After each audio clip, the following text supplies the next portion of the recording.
TV Imaculada, o Evangelho em primeiro lugar.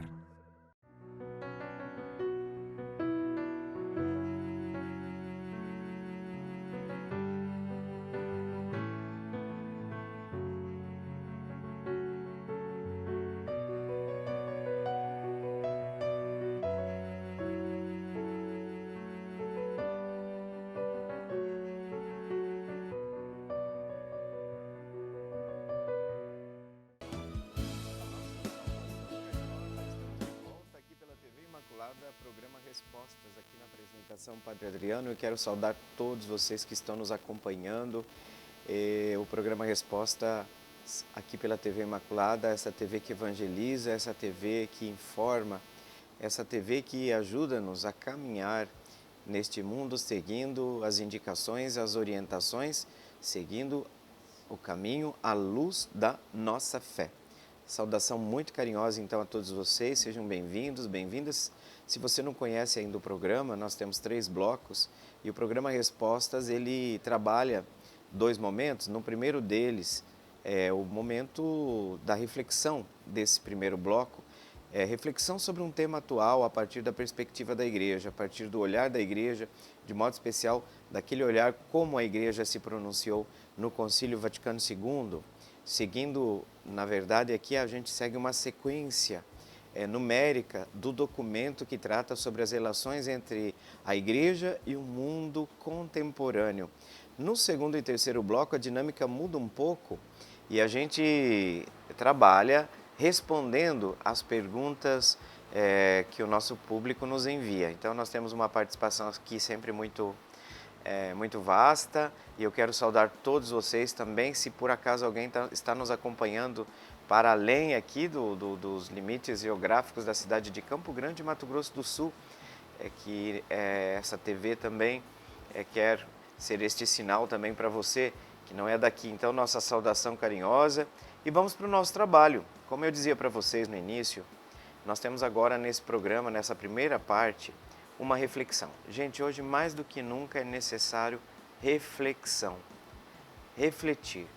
E aí nessa reflexão, nós somos orientados sempre pela indicação oficial, vamos assim dizer, daqueles textos considerados norteadores das nossas reflexões durante estes últimos tempos. Então, o Concílio Vaticano II, que foi uma reunião universal da Igreja, refletiu sobre muitos pontos, olhando para a realidade da Igreja no mundo contemporâneo. Então, a gente segue mais ou menos nesse sentido uma interpretação que tente ser fiel a este assunto. E nós temos falado nos últimos programas sobre alguns princípios orientadores da vida econômico-social. Isso para dizer que, à luz da fé, nós olhamos todos os aspectos da vida cristã e também a vida econômico-social, né? Toda a vida econômica social também é vista nessa perspectiva à luz da fé. E agora, nós vamos hoje, especificamente no subtema, que é o tema que a gente trata exatamente no programa de hoje. Olha só, o tema é inversões e política monetária.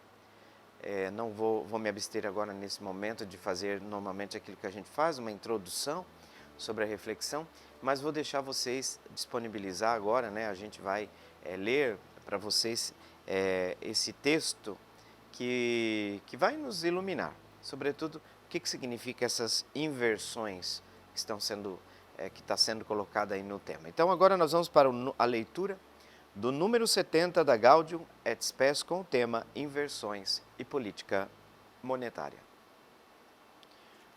Os investimentos, por sua parte, devem tender a assegurar suficientes empregos e rendimentos, tanto para a população atual como para a de amanhã. Todos os que decidem destes investimentos e da organização da vida econômica, indivíduos, grupos ou poderes públicos, devem ter presentes estes fins e reconhecer a grave obrigação que têm de vigiar para que assegurem os requisitos necessários a uma vida digna dos indivíduos e de toda a comunidade.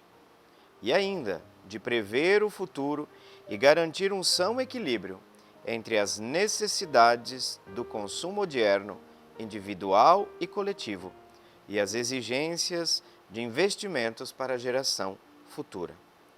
Tenha-se sempre também em conta as necessidades urgentes das nações ou regiões economicamente menos desenvolvidas. Em matéria de política monetária, evite-se prejudicar o bem quer da própria nação, quer das outras.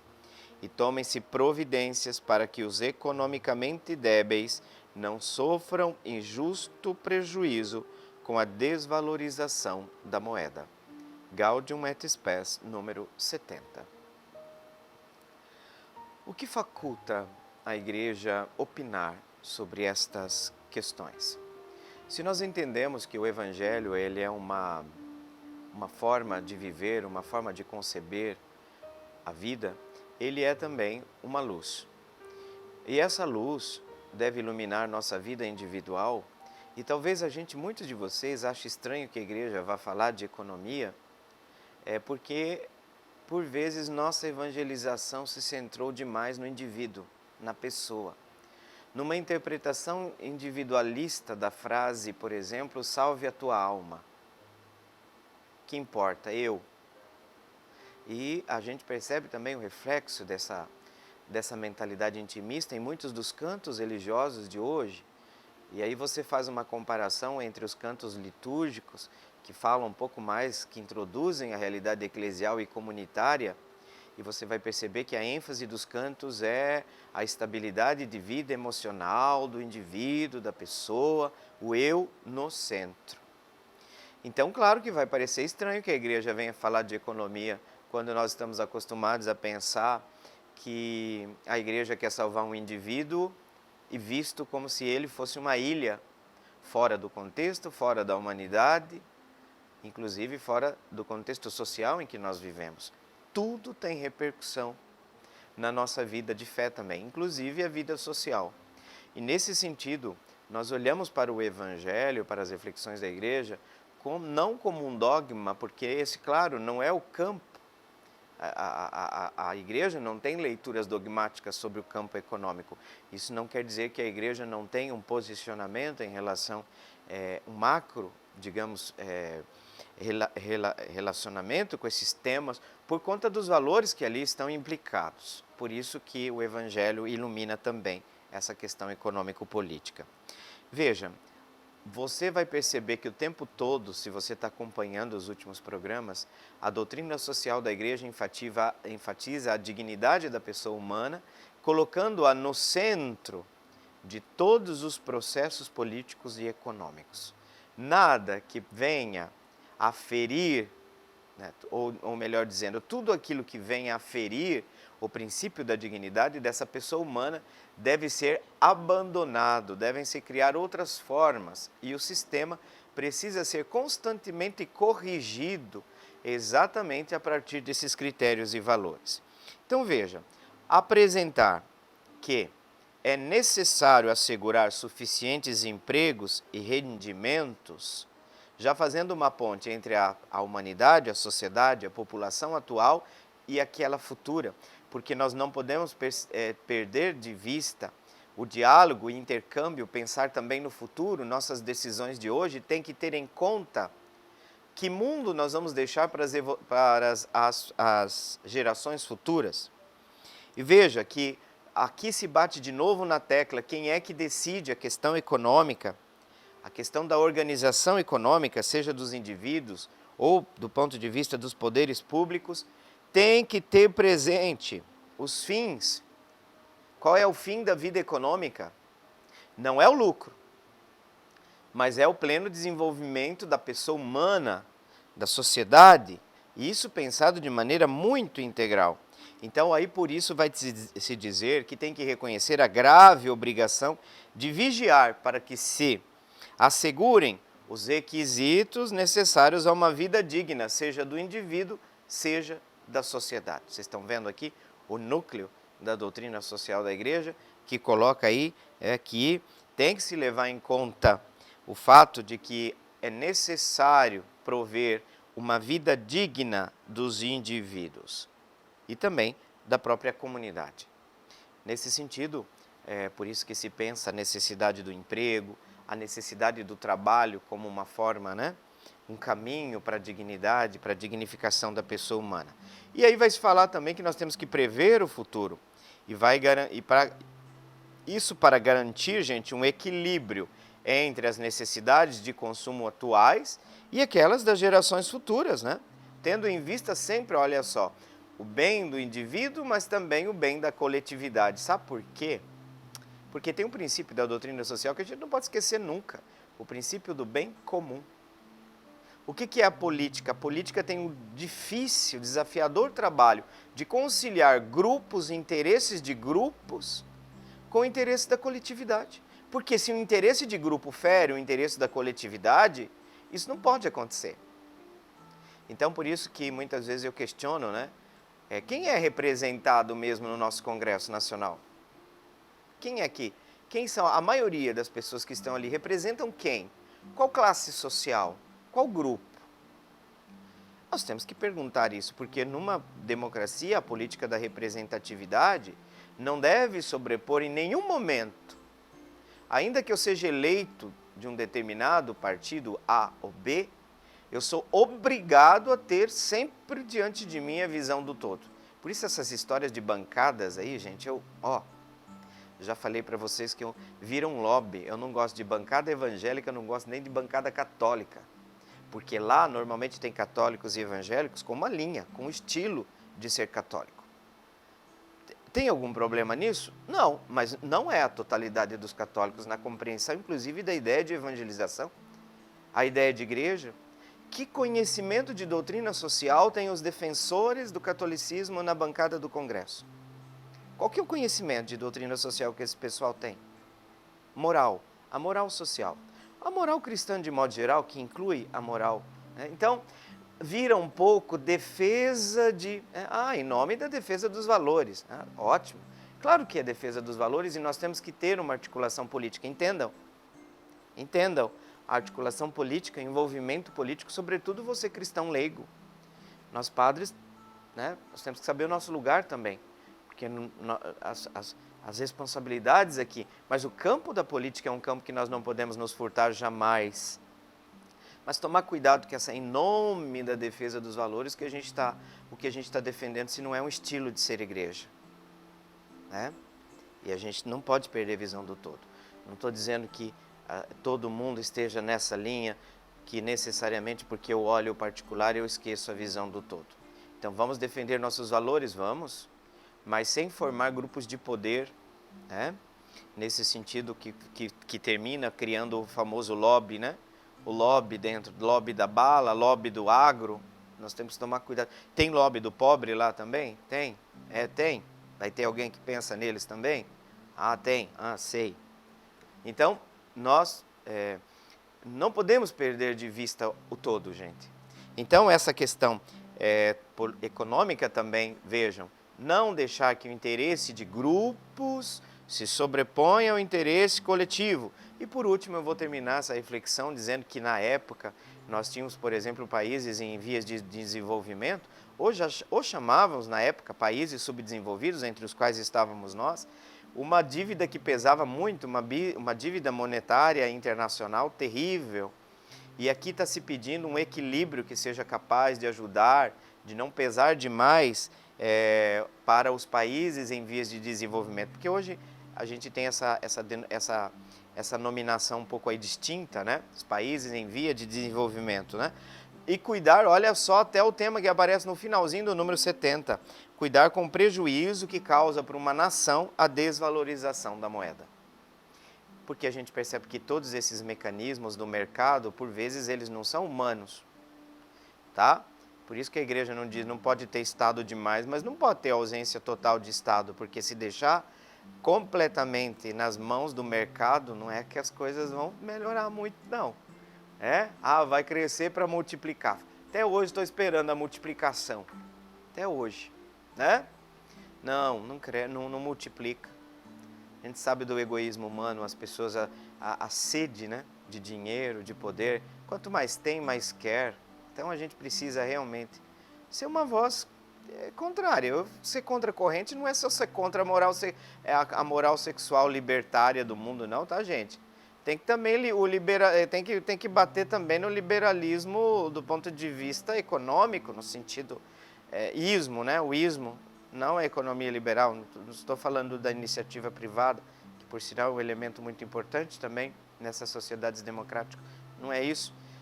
O que a gente não pode é a ingenuidade de demonizar ou canonizar tudo, né, gente?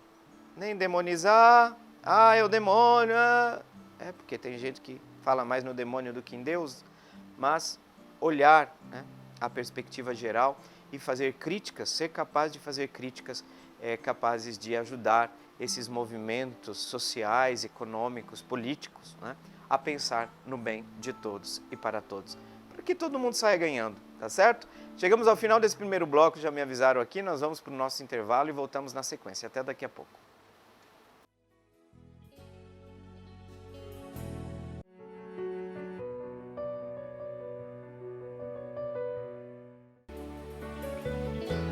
Estamos de volta e eu já vou começar esse segundo bloco passando para vocês o número do telefone.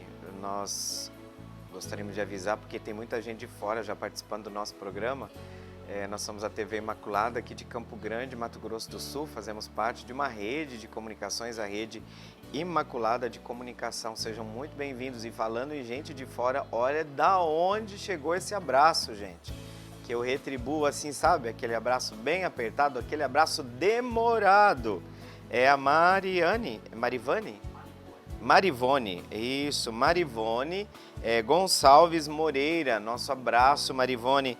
Olha de onde que é a Marivone, gente, de Pires do Rio, Goiás. Olha o pessoal de Goiás. Que interessante, hein? No programa passado também nós tivemos, inclusive, algumas perguntas que vieram de Goiás, Marivone. Muito obrigado pela sua participação, seja muito bem-vinda aqui no programa Respostas. E para a gente se comunicar, vocês sabem que nós temos também um telefone à disposição de vocês.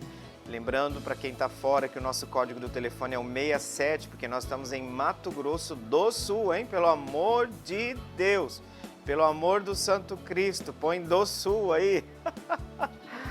Ai, brincadeiras à parte, de fato o nosso código aqui é 67 e o número do telefone é 993470532, 993470532. Gente, pode mandar abraço, pode mandar um cheiro, né? Pode. E mandar também sua pergunta, claro, né? Falando em pergunta, vamos trabalhar? Muito bem. Primeiro que eu gostaria de agradecer as perguntas que nos chegaram, né? E, inclusive, são perguntas muito pertinentes, né? Eu digo que são perguntas importantes.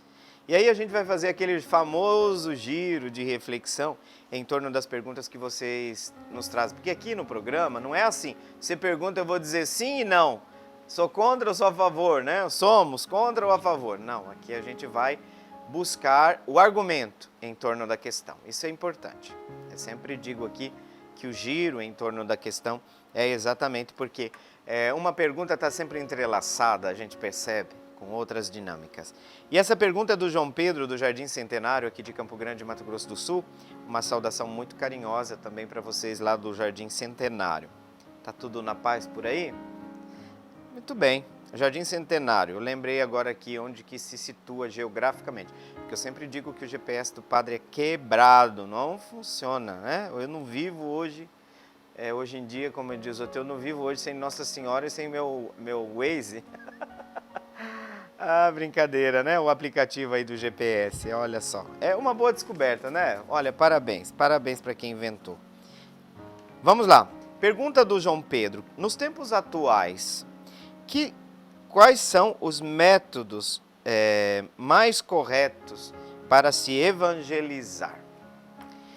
João Pedro, muito bacana a sua pergunta, porque ela vai tocar num tema, as perguntas chegam por aqui também, nós estamos chique demais aqui. Uma pergunta que toca a questão de modelos de evangelização. Por exemplo, o modelo de evangelização do acampamento, o modelo de evangelização da pastoral, vamos dizer, pastoral da criança, qual que é o modelo? Então, e aqui a gente precisa entender que depois do Concílio Vaticano II, o modelo de evangelização anterior, ele foi reproposto, reconfigurado, adornado, né? Adornamento, adornar significa atualização. E a gente entende, tá, que todas as conferências episcopais, quando eu falo de modelo de evangelização, nós somos muito auxiliados pelas conferências episcopais. Por quê? Porque as conferências episcopais, João Pedro, e os bispos em cada diocese em comunhão colegial entre si, nos indicam os rumos da evangelização da igreja num determinado momento da igreja, da história da igreja. Então, nós podemos dizer que as orientações pastorais da igreja em relação ao modelo da igreja católica, que em relação ao modelo de evangelização, podem mudar de um tempo para o outro. Nas suas estratégias, nos seus métodos, nos seus objetivos, até certo ponto, o objetivo ali, né? E isso pode evoluir, mudar, variar de acordo com o momento, inclusive variar de acordo com a condição geográfica. O continente latino-americano tem problemas que não são os mesmos problemas, em certo sentido, por exemplo, do continente europeu. Qual que é o grande problema na evangelização hoje no continente europeu? Mas não é tudo evangelização? Sim, tudo é evangelização. Mas os contextos, né? O modo como vivem os destinatários deste contexto também influenciam muito. Tanto que você vai dizer, uma coisa é a evangelização ad gentes. Eu vou para terras de missão, assim chamadas, onde eu vou encontrar pessoas que não ouviram falar de Cristo. Agora, como é evangelizar um país cristão? Estranho, né? Como evangelizar um país cristão? O que eu quero dizer? No fundo, nós fomos evangelizados desde o início, a nossa história cultural e religiosa, e por favor, acoplem aqui, cultural, religioso. Está profundamente marcada pela metodologia de evangelização colonial, que nos trouxe o evangelho, mas veio com o evangelho também o estilo, né, cultural da Europa. E a gente sabe muito bem disso. Esse modelo ele precisa ser revisto. E falar de modelos significa, sobretudo, buscar qual o melhor modo de falar de Jesus hoje, de Cristo, de evangelizar hoje. E evangelizar precisa ter uma visão do todo, né? Uma visão integral. Né? Agora, se alteram algumas coisas, tem diretrizes e princípios que são permanentes. O que é evangelizar? Inclusive a missão essencial da igreja.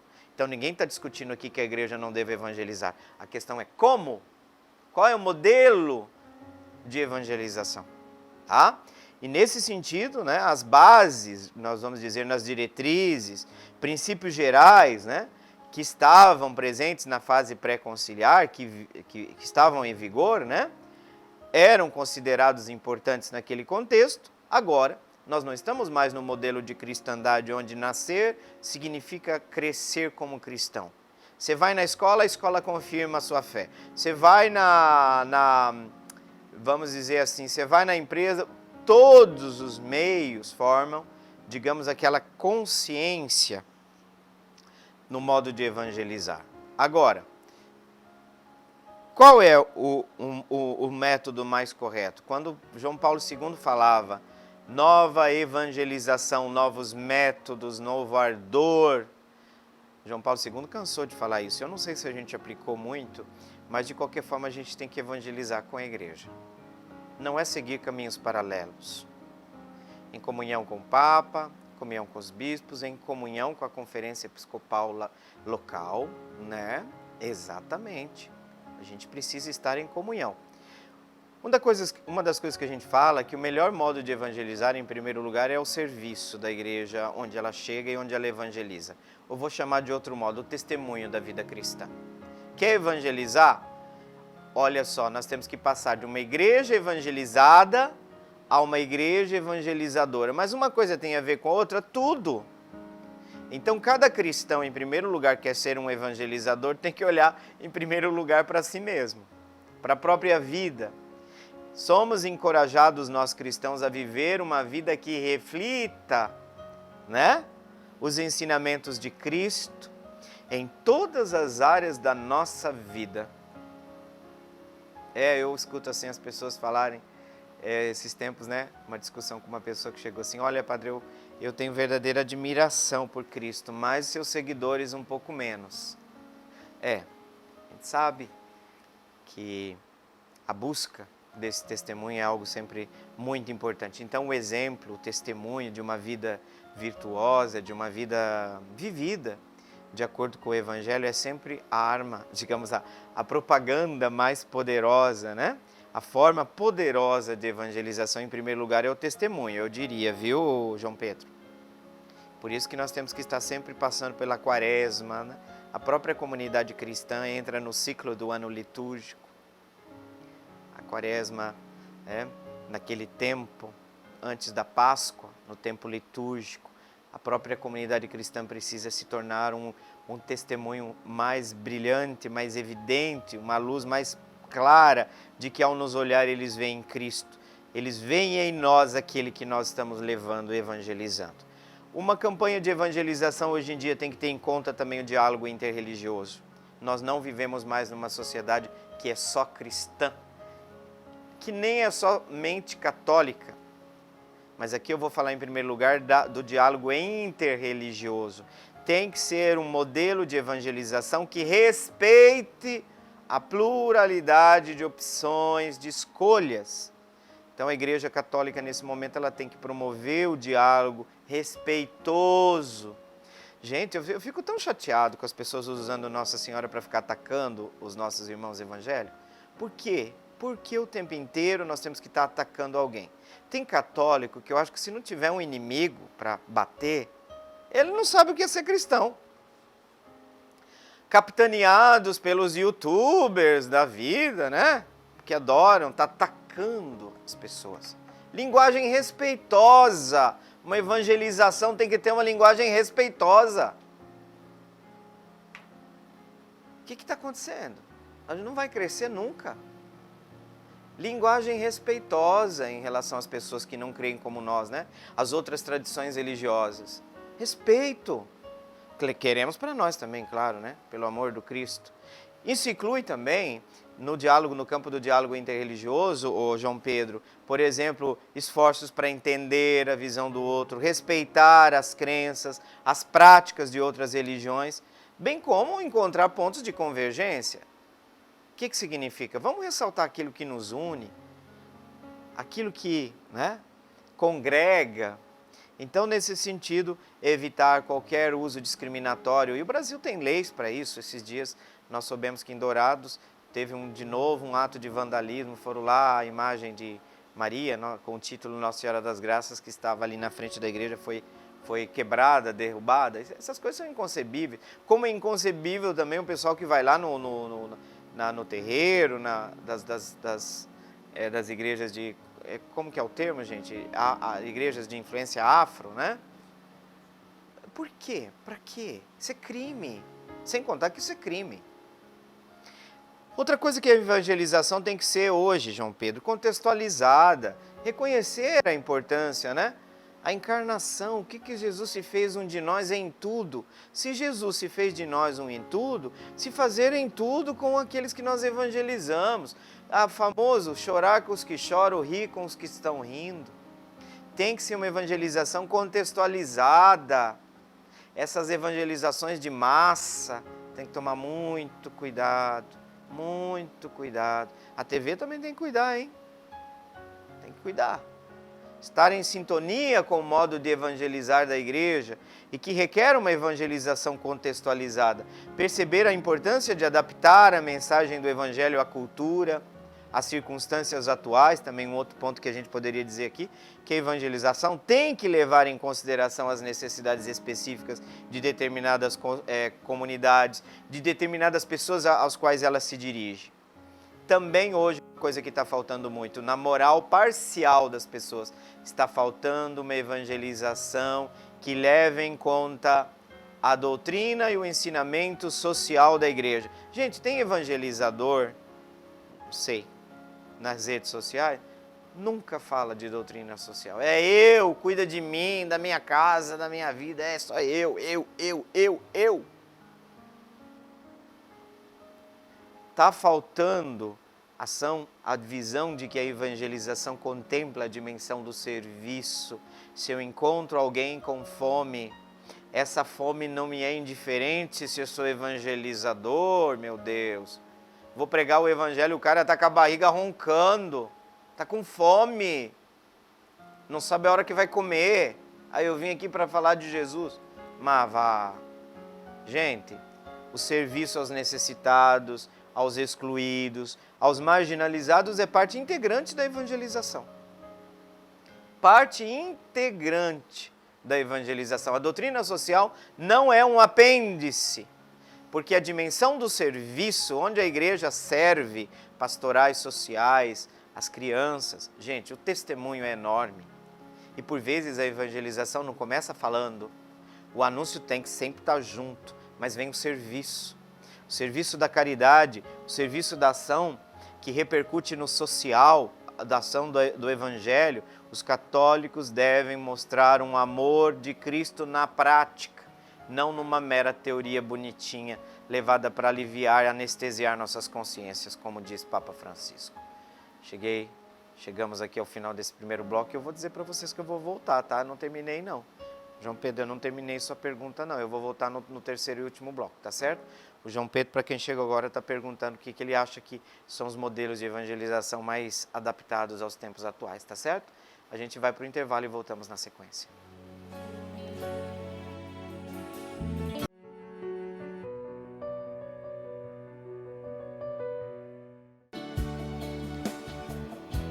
Já retornamos como havíamos prometido depois do intervalo e nós estamos respondendo a pergunta do João Pedro lá do Jardim Centenário, e o João Pedro perguntou para nós sobre modelos de evangelização, né, nos tempos atuais, os mais apropriados. Eu estava dizendo nos princípios anteriores, e aqui nós não estamos falando tanto do conteúdo a evangelizar, que é o evangelho, que é Cristo, que é fé da igreja, como nós recebemos da tradição viva da igreja e como nós vamos transmitindo, como diz Paulo, aquilo que eu mesmo recebi, eu vos transmiti. Aqui nós não estamos centrados no aspecto, pela pergunta pelo menos do João Pedro, não é tanto o conteúdo dessa evangelização, que é sempre anunciar Cristo, o seu evangelho, mas o contexto, os meios, né? Digamos, eu não gosto muito do termo estratégias aqui, mas os meios para evangelizar. E a gente fala que eu falei no início do bloco passado, no anterior, que o primeiro grande modo de evangelizar é o testemunho. O testemunho da igreja, o testemunho da comunidade, o testemunho pessoal. Também hoje, na realidade plural, o anúncio, e eu já vou associar aqui o diálogo interreligioso, porque nós temos um contexto plural também na profissão de fé em diversas religiões do contexto, mas também dentro do contexto ecumênico. Eu digo, a divisão interna entre os cristãos, hoje a evangelização não pode ignorar que nós precisamos reconstruir a unidade entre os cristãos, se nós quisermos dar um belo testemunho, porque os cristãos estão divididos, este é um escândalo. Nós estamos falando para o mundo de amor, de se unir, mas nós estamos divididos dentro de casa. Vocês viram o mau exemplo? Então, a evangelização hoje, João Pedro, não pode ignorar o aspecto ecumênico. Não dá. Em nome de que nós vamos manter esta divisão? É preciso não ignorar nossas diferenças, mas perceber que o sopro do Espírito para a igreja nesse momento é um sopro que nos indica a necessidade de nós reconstruirmos esta unidade ferida. O diálogo também hoje, quando eu falei não pode faltar diálogo em todos os níveis, não desistir do diálogo com quem pensa diferente, diálogo com quem crê diferente, diálogo com quem não crê em nada, pelo menos do ponto de vista temático da fé, né? E depois eu falei também que a evangelização tem que ser contextualizada. Aí chegou o intervalo, né, João Pedro? A evangelização tem que ser contextualizada. E aí, na última parte da minha fala, eu falei que hoje a evangelização não pode ignorar a dimensão social da evangelização. Por social aqui eu não estou falando do sociológico, eu estou falando aqui do tecido social, como ele se encontra, a questão do serviço da caridade, né? O serviço aos necessitados, a evangelização não pode ignorar a opção preferencial pelos pobres, presente em todas as conferências latino-americanas, reforçadas pelos papas, inclusive Bento XVI, que é a evangelização, a opção preferencial pelos pobres é próprio da evangelização latino-americana, o que a gente não vê em muitas pessoas, né? Em muitos evangelizadores ou pseudo-evangelizadores, aí eu já não sei o que dizer, né? Através da ação do amor, da caridade, do exemplo, do cuidado com a criança, do cuidado com a vida, do cuidado com o ambiente, todos esses aspectos do serviço, do amor que se concretiza. Então a evangelização não pode ser só um discurso que vai ficar discutindo qual que é a cor das asas dos anjos, se os anjos têm sexo ou não, mas tem que ser vida vivida. Eu vim para que todos tenham vida e vida em abundância, João Pedro. O que Cristo estava dizendo isso? Só vida eterna? Começa aqui. Aqui já, ainda não, mas já, né? Já, mas ainda não, mas já. Veja o equilíbrio que a gente precisa aqui, né? Outra coisa que é importante ter presente no processo de evangelização, além do respeito pelo outro, a dimensão da caridade, do serviço social, né? Eu diria também, João Pedro, né?